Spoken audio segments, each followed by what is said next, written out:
Swiss ব্যাংকে বাংলাদেশিদের টাকার পাহাড়, আমানতের পরিমাণ 12,500 কোটি ছাড়ালো। 2025 সালে জমা হয়েছে 3,500 কোটি টাকার বেশি। এক দশক পর রিজার্ভ চুরি মামলার খসড়া চার্জশিট, সাবেক গভর্নর আতিউর সহ 64 ব্যক্তি প্রতিষ্ঠানের সম্পৃক্ততা যাচাই করছে অ্যাটর্নি জেনারেলের কার্যালয়। বিদেশি নাগরিকও যদি আমাদের বাংলাদেশের কোনো অপরাধের ঘটনায় সংশ্লিষ্ট থাকে তাদের বিচার করা সম্ভব। নিরাপত্তার ঘেরাটোপ যেন জনবিচ্ছিন্ন না করে এসএসএফ এর উদ্দেশ্যে প্রধানমন্ত্রী। সর্বাধুনিক প্রযুক্তির ব্যবহারে কৌশলগত দক্ষতা অর্জনের তাগিদ। চ্যালেঞ্জ মোকাবেলায় আধুনিক ও যুগ উপযোগী প্রশিক্ষণের মাধ্যমে নিজেদেরকে সার্বক্ষণিক প্রস্তুত রাখা অত্যন্ত জরুরি। আমন্ত্রণ যমুনা নিউজের সঙ্গে আছে দেবাশিস রঞ্জন সরকার। এতক্ষণ শিরোনাম দেখছিলেন। সুইস ব্যাংকে ফুলে ফেপে উঠেছে বাংলাদেশিদের জমানো টাকা। হিসেব মতে এই অর্থ 12,512 কোটি। কেবল 2025 সালে বাংলাদেশিদের আমানত বেড়েছে প্রায় 41.5%, অর্থাৎ বছরের ব্যবধানে জমা হয়েছে 3,600 কোটি টাকার বেশি। বৃহস্পতিবার সুইজারল্যান্ডের কেন্দ্রীয় ব্যাংকের বার্ষিক প্রতিবেদনে উঠে এসেছে এই তথ্য। প্রতিবেদন মতে গত বছরের ডিসেম্বর নাগাদ সুইস ব্যাংকগুলোতে বাংলাদেশিদের আমানত দাঁড়িয়েছে 83,41,00,000 সুইস ফ্রাঁ। সারা বিশ্বের ধনীদের অর্থ গোপনে গচ্ছিত রাখার জন্য বহুদিনের খ্যাতি সুইজারল্যান্ডের। সুইস ব্যাংকগুলো গ্রাহকদের নাম পরিচয় গোপন রাখে কঠোরভাবে। প্রচলিত বিশ্বাস হচ্ছে অবৈধ আয় আর কর ফাঁকির জমানো টাকা জমা রাখা হয় সুইস ব্যাংকে। ছাত্র জনতার গণ অভ্যুত্থানে শেখ হাসিনা সরকারের পতনের পর দেশের দায়িত্ব নেয় অন্তর্বর্তী সরকার। তারা ক্ষমতায় থাকাকালীন 2025 সালে সুইস ব্যাংকে উল্লেখযোগ্য পরিমাণে বেড়েছে বাংলাদেশিদের আমানত। গত এক যুগ ধরে বার্ষিক প্রতিবেদন প্রকাশ করে আসছে সুইস ন্যাশনাল ব্যাংক, যদিও প্রকাশ করে না গ্রাহকের তথ্য।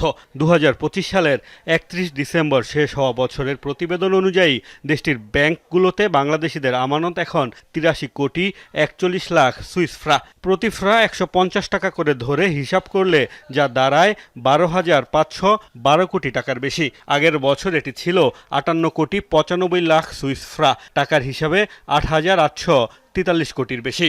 অর্থাৎ সুইস ব্যাংকে এক বছরে বাংলাদেশিদের আমানত বেড়েছে প্রায় 41.5%। এই সময় অর্থ বেড়েছে 3,369 কোটি টাকা। গত 2 বছর হিসাবে নিলে 2023 সালের তুলনায় আমানত বেড়েছে প্রায় 46 গুণ। প্রতিবেদন অনুযায়ী 2025 সালে সুইস ব্যাংকে বাংলাদেশিদের জমাকৃত এই অর্থ দ্বিতীয় সর্বোচ্চ। এর আগে সর্বোচ্চ ছিল 2021 সালে 87,11,00,000 সুইস ফ্রাঁ। এর পরে 2 বছর নজিরবিহীন হারে টাকা তুলে নেয় বাংলাদেশিরা। ফলে 2023 সালে আমানত কমে দাঁড়ায় মাত্র 1,77,00,000 সুইস ফ্রাঁ। 2024 ও 25 সালে হঠাৎ এই উলম্ফনের কোনো কারণ উল্লেখ করেনি সুইস ব্যাংক কর্তৃপক্ষ।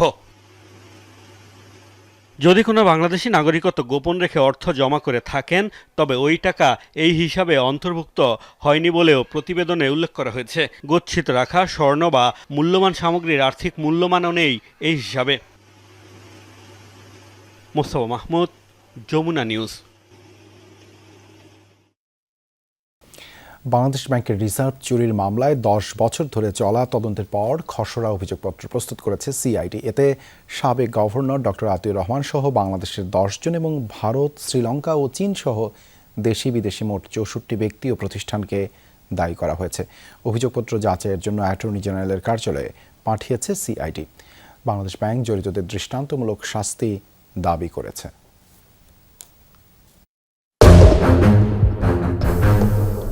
2016 সালের 4 ফেব্রুয়ারি বাংলাদেশ ব্যাংকের কম্পিউটার নেটওয়ার্কে অনুপ্রবেশ করে হ্যাকাররা। এরপর নিউ ইয়র্কের ফেডারেল ব্যাংকে পাঠানো হয় 35টি ভুয়া পেমেন্ট নির্দেশনা। এর মধ্যে 5টি লেনদেনে 101 মিলিয়ন অর্থ চলে যায় ফিলিপাইনের বিভিন্ন ব্যাংক অ্যাকাউন্টে। পরে সেখান থেকে ক্যাসিনো সহ বিভিন্ন মাধ্যমে অর্থ পাচার করা হয়। দেশের ইতিহাসে সবচেয়ে বড় আর্থিক কেলেঙ্কারির ঘটনার পর দেশে বিদেশে শুরু হয় তদন্ত। উঠে আসে সাইবার নিরাপত্তার দুর্বলতা, ব্যাংকের অভ্যন্তরীণ ত্রুটি এবং আন্তর্জাতিক অপরাধ পাচার চক্রের সম্পৃক্ততার তথ্য। যদিও দশক পেরিয়ে গেলেও পুরো অর্থ ফেরত পায়নি বাংলাদেশ।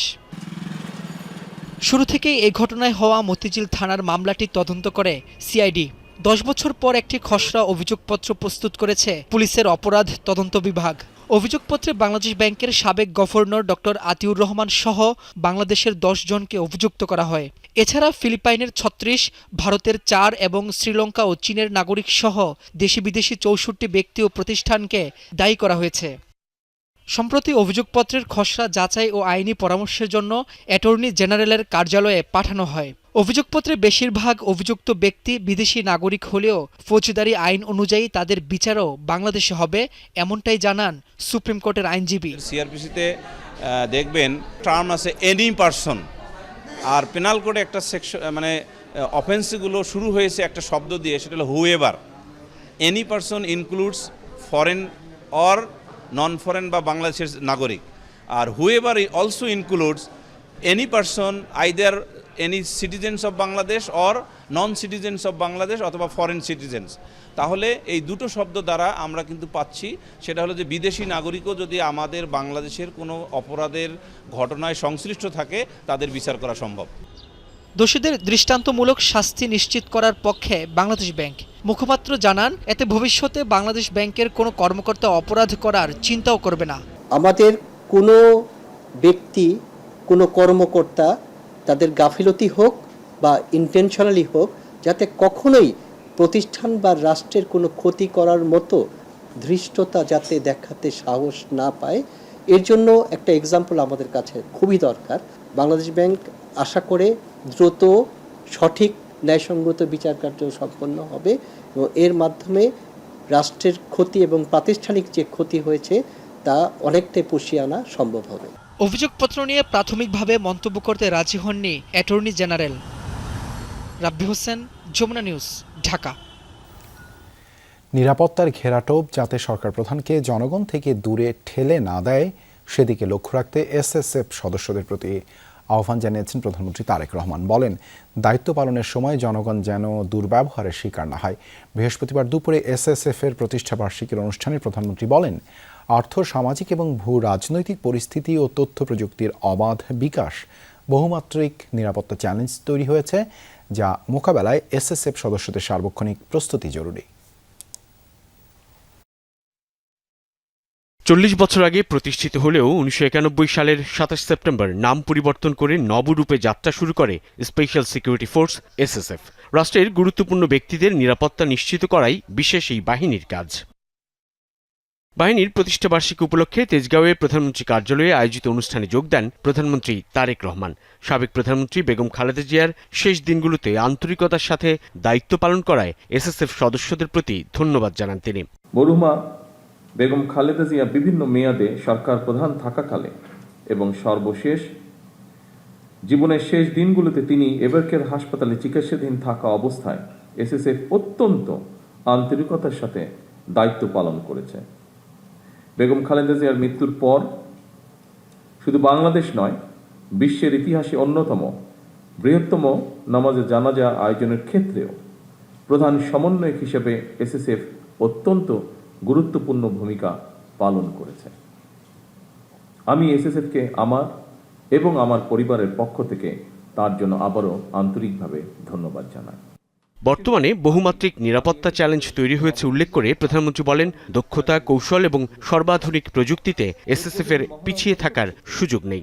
বর্তমানে আর্থসামাজিক রাজনৈতিক অবস্থা, ব্যবস্থা, ভূ রাজনৈতিক পরিস্থিতি এবং তথ্য প্রযুক্তির অবাধ বিকাশের ফলে বহুমাত্রিক নিরাপত্তা চ্যালেঞ্জ তৈরি হয়েছে। এইসব চ্যালেঞ্জ মোকাবেলায় আধুনিক ও যুগ উপযোগী প্রশিক্ষণের মাধ্যমে নিজেদেরকে সার্বক্ষণিক প্রস্তুত রাখা অত্যন্ত জরুরি। একদিকে সরকার প্রধানের নিরাপত্তা ব্যবস্থা বজায় রাখা, অন্যদিকে নাগরিক জীবনে স্বাচ্ছন্দ্য নিশ্চিতে ভারসাম্য রক্ষা করে এসএসএফকে তাদের নিরাপত্তা কৌশল সাজানোর তাগিদ দেন প্রধানমন্ত্রী। বলেন, নিরাপত্তার ঘেরাটোপ যাতে সরকার প্রধানকে জনগণ থেকে দূরে ঠেলে না দেয়। জনগণের দুর্ভোগ লাঘব করে সড়কে যানবাহনের চলাচল স্বাভাবিক রাখতে আমি আমার গাড়িবহরের আকার সীমিত করেছি। ফলে বিদ্যমান পরিস্থিতিতে সদস্য সংখ্যা বাড়ানোর পরিবর্তে এসএসএফকে হয়তো দক্ষতা এবং নিরাপত্তা কৌশলের উপরে বেশি জোর দিতে হচ্ছে। অবশ্যই আপনারা গুরুত্বপূর্ণ ব্যক্তিদের নিরাপত্তাকে সর্বোচ্চ প্রাধান্য দেবেন, তবে দায়িত্ব পালন করতে গিয়ে জনগণ যাতে কোনো রকম রূঢ় ব্যবহারের শিকার না হন সেদিকেও আপনাদেরকে বিশেষভাবে নজর রাখার জন্য আমি আহ্বান করব। রেডবুকের নির্দেশনার পাশাপাশি সময় এবং পরিস্থিতি বিবেচনায় প্রয়োজনীয় তাৎক্ষণিক সিদ্ধান্ত গ্রহণ এবং বাস্তবায়নের নির্দেশনা দেন প্রধানমন্ত্রী। বলেন, অন্য সকল নিরাপত্তা ও আইনশৃঙ্খলা বাহিনী, গোয়েন্দা সংস্থা এবং বিভিন্ন মন্ত্রণালয়ের সাথে সমন্বয়ের মাধ্যমে এসএসএফকে নিরাপত্তা বলয় তৈরির আহ্বান জানান তারেক রহমান। রাষ্ট্রপ্রধান, সরকার প্রধান এবং দেশে বিদেশে রাষ্ট্র ঘোষিত বিশেষ গুরুত্বপূর্ণ ব্যক্তিদের নিরাপত্তা নিশ্চিত করার সঙ্গে দেশের জাতীয় নিরাপত্তার বিষয়টিও জড়িত। সাইফুদ্দিন রবিন, যমুনা নিউজ, ঢাকা। আলজেরিয়ার বিপক্ষে দারুণ জয় দিয়ে বিশ্বকাপ অভিযান শুরু করেছে বর্তমান চ্যাম্পিয়ন আর্জেন্টিনা। তবে পরবর্তী ম্যাচের প্রস্তুতিতে শুধু মাঠের অনুশীলনই নয়, ভরসা করা হচ্ছে প্রযুক্তির উপরও। যুক্তরাষ্ট্রের তীব্র গরমে খেলোয়াড়দের শরীরে তাপমাত্রা নিয়ন্ত্রণে ব্যবহার করা হচ্ছে বিশেষ কুলিং ভেস্ট। এডিডাসের তৈরি করা এই ভেস্টের ভেতরেই থাকে বিশেষ ধরনের জেল, যা আগে থেকে বরফে ঠান্ডা করা হয়। খেলোয়াড়রা এটা পরলে জেল ধীরে ধীরে শরীরের অতিরিক্ত তাপ শোষণ করে এবং শরীরকে শীতল রাখতে সাহায্য করে। শীতলীকরণ জেলযুক্ত এই ভেস্ট অনুশীলনের সময় স্বস্তি দেওয়ার পাশাপাশি দ্রুত পুনরুদ্ধারেরও সাহায্য করে। শুধু আর্জেন্টিনাই না, এই প্রযুক্তি ব্যবহার করছে স্পেন সহ 14টি দল। বর্তমান সংসদের কোনো সদস্য ঋণ খেলাপি নেই। যারা আছেন তারা ঋণগ্রস্ত হতে পারেন, তবে ঋণ খেলাপি নন বলে জানিয়েছেন স্বরাষ্ট্রমন্ত্রী সালাউদ্দিন আহমদ। বিরোধী দলীয় চিফ হুইপ ও এনসিপি আহ্বায়ক নাহিদ ইসলামের পয়েন্ট অফ অর্ডারে দেয়া বক্তব্যের পরিপ্রেক্ষিতে এই মন্তব্য করেন স্বরাষ্ট্রমন্ত্রী সালাউদ্দিন আহমদ। সরকার দলীয় লোকেরা যারা মেজরিটি 2/3 মেজরিটি করেছে, তারা ঋণ খেলাপিদের সংসদে নিয়ে এসেছে, এটা সাধারণ মানুষ এটা স্বাভাবিকভাবেই বলবে। আর আমরা সংসদকে সার্বভৌম বলতেছি। এখন এই সংসদে যদি আমরা ঋণ খেলাপিদের ঋণ খেলাপি বলতে না পারি এই সংসদে, তাহলে মাননীয় স্পিকার আমরা আর কোথায় বলবো? কে কি বলেছেন সেটাতে যাব না। এখানে যারা আছেন কেউ ঋণ খেলাপি না। রিপ্রেজেন্টেশন অফ পিপলস অর্ডার এবং অন্যান্য বিধিমালায় অনুসারে যারা ঋণ খেলাপি আদালত কর্তৃক সাব্যস্ত হবে, ঘোষিত হবে, তারা দে আর ডিসকোয়ালিফাইড, তারা এমপি হিসেবে নমিনেশন দিতে পারবে না, অবৈধ। জামায়াত ইসলামীর সংসদ সদস্য মিজানুর রহমানকে মাইক্রোওয়েভ ওভেন দিতে চাইলেন বিজেপির সংসদ সদস্য আন্দালিব রহমান পার্থ। একই সঙ্গে ওই এমপিকে ওয়াশিং মেশিন কিনে দিতে প্রধানমন্ত্রীকে এবং স্বরাষ্ট্রমন্ত্রীকে পর্দা কিনে দিতে অনুরোধ করেন তিনি। সংসদের তীব্র প্রতিবাদও জানান বিরোধী দলীয় নেতা ডাক্তার শফিকুর রহমান। পার্থের এমন প্রস্তাবকে জামায়াত এমপির জন্য অসম্মানজনক হতে পারে বলে মনে করেন স্পিকার হাফিজ উদ্দিন আহমদ। জাতীয় সংসদ অধিবেশনের শুরুতেই পয়েন্ট অফ অর্ডারে দাঁড়িয়ে আন্দালিব রহমান পার্থ বলেন, সংসদে জামায়াত এমপির গৃহস্থালী জিনিস চাওয়া ঠিক হয়নি, এতে সংসদ বিব্রত হয় বলেও মন্তব্য করেন তিনি। এর আগে বুধবার প্রস্তাবিত বাজেটের উপর আলোচনায় অংশ নিয়ে সংসদ সদস্যদের বরাদ্দ দেওয়া ফ্ল্যাটে ওয়াশিং মেশিন, মাইক্রো ওভেন ও পর্দা দেওয়ার দাবি জানান জামায়াতের এমপি মিজানুর রহমান। আগামীতে যদি ওনার পর্দার মাইক্রোওয়েভ লাগে, আমি আমার তরফ থেকে ওনাকে একটা মাইক্রোওয়েভ দিতে চাই এবং আমি প্রধানমন্ত্রীকে রিকোয়েস্ট করতে চাই যদি ওয়াশিং মেশিনটা উনি দেয়, এবং হোম মিনিস্টার থাকলে আমি বলতাম যে উনি পর্দাটা যদি কিনে দিয়ে ওনার সংসারটা আমরা গোছায় দিতে পারতাম, তারপরে যদি আমার পার্লামেন্টকে উনি এম্বারেস না করতো। আমি মনে করি একজন বিজ্ঞ পার্লামেন্টারিয়ান, আমার নিজের থেকে অফারও দিয়ে দিলেন যে আমি সব দিয়ে দেব। ওনার কাছে চাইছে নাকি কেউ যে উনি দিবেন? সারা দেশে এবার অভিন্ন প্রশ্নে বোর্ড পরীক্ষা অনুষ্ঠিত হবে বলে জানিয়েছেন শিক্ষামন্ত্রী ডক্টর আ.ন.ম এহসানুল হক মিলন। সচিবালয়ের সংবাদ সম্মেলনে তিনি জানান, প্রথম শ্রেণীতে ভর্তি পরীক্ষা হবে নামমাত্র, কোচিং নির্ভর বা প্রতিযোগিতামূলক কোনো ভর্তি পরীক্ষা রাখা হবে না। জানান, স্টার্ট আপ, সায়েন্স প্রজেক্ট ও ইনোভেশন শোকেসিং প্রোগ্রামের ফাইনাল অনুষ্ঠিত হবে আগামী 29 জুন চীন মৈত্রী সম্মেলন কেন্দ্রে। প্রতিমন্ত্রী ববি হাজ্জাজ জানান, আগামী শনিবার প্রাথমিক বিদ্যালয়ে গোল্ড কাপ ফুটবল টুর্নামেন্টের ফাইনালে উপস্থিত থাকবেন প্রধানমন্ত্রী। সরকার সুনাগরিক গড়ে তুলতে শিক্ষা ব্যবস্থায় নতুন উদ্যোগ নিয়েছে বলে উল্লেখ করেন প্রধানমন্ত্রীর শিক্ষা উপদেষ্টা ডক্টর মাহাদি আমিন। জুয়া, পাবলিক পরীক্ষা, মাদক নিয়ন্ত্রণ ও উচ্চশিক্ষা খাতে গুরুত্বপূর্ণ 4টি আইনের খসড়া অনুমোদন দিয়েছে মন্ত্রিসভা। প্রধানমন্ত্রী তারেক রহমানের সভাপতিত্বে বৃহস্পতিবার রাতে জাতীয় সংসদ ভবনের মন্ত্রিপরিষদ সভাকক্ষে এই বৈঠক অনুষ্ঠিত হয়। মন্ত্রিসভার বৈঠকে জুয়া প্রতিরোধ আইন 2026-এর খসড়া চূড়ান্ত অনুমোদন দেওয়া হয়েছে। নতুন আইনে অনলাইনে, অফলাইনে জুয়া, ডিজিটাল গ্যাম্বলিং প্ল্যাটফর্ম, বাজি, ম্যাচ ফিক্সিং সহ জুয়া সংশ্লিষ্ট বিভিন্ন বিষয়কে আইনের আওতায় আনা হবে। অপরাধের ধরন অনুযায়ী অর্থদণ্ড, কারাদণ্ড কিংবা উভয় দণ্ডের বিধানও রাখা হয়েছে। এছাড়া পাবলিক পরীক্ষায় ডিজিটাল জালিয়াতি ঠেকাতে the public examinations offences amendment act 2026-এর খসড়াও অনুমোদন পেয়েছে। ফলাফল বা মেধা তালিকা হ্যাকিংকে নতুন অপরাধ হিসেবে সংজ্ঞায়িত করে সর্বোচ্চ 5 বছর কারাদণ্ড ও জরিমানার বিধান রাখা হয়েছে। বৈঠকে বগুড়া বিশ্ববিদ্যালয় আইন 2026-এর খসড়াও অনুমোদন করা হয়। এর মাধ্যমে বগুড়া বিজ্ঞান ও প্রযুক্তি বিশ্ববিদ্যালয়কে একটি পূর্ণাঙ্গ সাধারণ বিশ্ববিদ্যালয়ে রূপান্তরের পথ তৈরি হবে। 2 জেলায় সড়ক দুর্ঘটনায় বাবা ছেলে সহ 5 জনের মৃত্যু হয়েছে, আহত হয়েছেন 2 জন। ঢাকার নবাবগঞ্জে ট্রাক মোটরসাইকেলের মুখোমুখি সংঘর্ষে বাবা ছেলের মৃত্যু হয়। পুলিশ জানায় মোটরসাইকেলে নবাবগঞ্জ থেকে বাড়ি ফিরছিলেন কাতার প্রবাসী হারুন আর রশিদ ও তার ছেলে সাদ। হাড়ভাঙ্গা ব্রিজের ঢালে পৌঁছালে বিপরীত দিক থেকে আসা মালবাহী ট্রাকের সাথে মোটরসাইকেলের সংঘর্ষ হয়। আহত অবস্থায় হাসপাতালে নেওয়া হলে চিকিৎসক তাদেরকে মৃত ঘোষণা করেন। এদিকে মানিকগঞ্জের মূলযান এলাকায় ট্রাক পিকআপ সংঘর্ষে 2 জন নিহত হয়েছে, আহত 2 জন হাসপাতালে ভর্তি। এছাড়া কক্সবাজারের বেপরোয়া গতির পিকআপের ধাক্কায় সঞ্জিতা আক্তার নামে এক গৃহবধূ আহত হয়েছেন 3 জন। সিলেটে হজরত শাহজালাল রহমতুল্লাহ আলাইহির মাজারে জেলা প্রশাসনের পক্ষ থেকে দান বাক্স স্থাপন করা হয়েছে। বিকেলে মাজার প্রাঙ্গণে বেশ কয়েকটি দান বাক্স স্থাপন করা হয়। পাশাপাশি মাজারে থাকা দান বাক্সগুলো সিলগালা করা হয়। জেলা প্রশাসন জানায় মাজার কর্তৃপক্ষকে জানিয়েই নতুন দান বাক্স স্থাপন ও পূর্বেরগুলো সিলগালা করা হয়েছে। এতে আগামীতে দানের টাকার স্বচ্ছতা থাকবে। যদিও প্রশাসনের এমন আচরণকে মাজার নিয়ন্ত্রণের চেষ্টা বলে অভিযোগ সংশ্লিষ্টদের।